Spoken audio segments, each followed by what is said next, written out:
ደህና። በይሳኮር ምድር ሱነም በምትባል ከተማ አንዲት ታላቅ ሴት ነበረች። ይህችም ሴት በወገኖቿ መሃል የምትኖር ሁሉ የሞላላት ሴት ነበረች። ነገር ግን ልጅ አልነበራትም። እግዚአብሔርም በነቢዩ ኤልሳዕ አማካኝነት ወንድ ልጅ ሰጣት። ልጁም አደገ።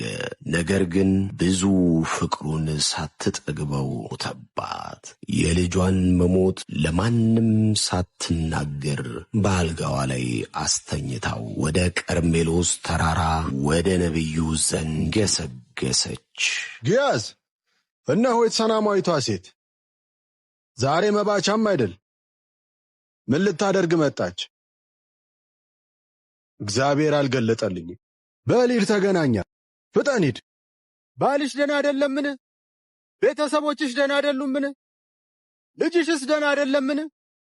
በልና ጠይቃት፣ ፍጠን ሂድ።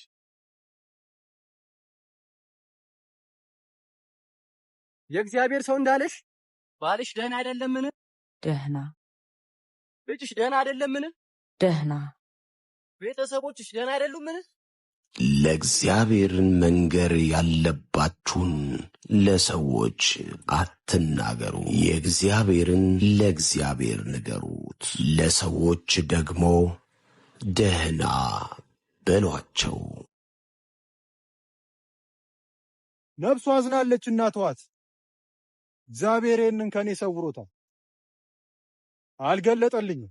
በውኑ ከጌታዬ ልጅ ለመንኩን? እኔን አታታልለኝ አላልኩህምን?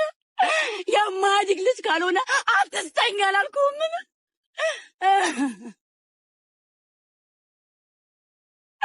እኔ የተገፋው ሴት ነኝ።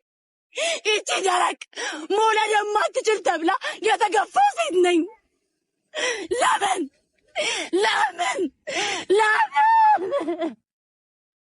የማያድግ ከሆነ ለምን ትሰጠኛለህ?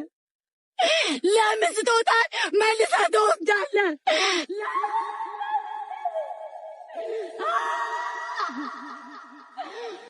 እንዴትስ አወቀችበት ደህና ማለቱን? እንዴትስ ልቧ በረታ?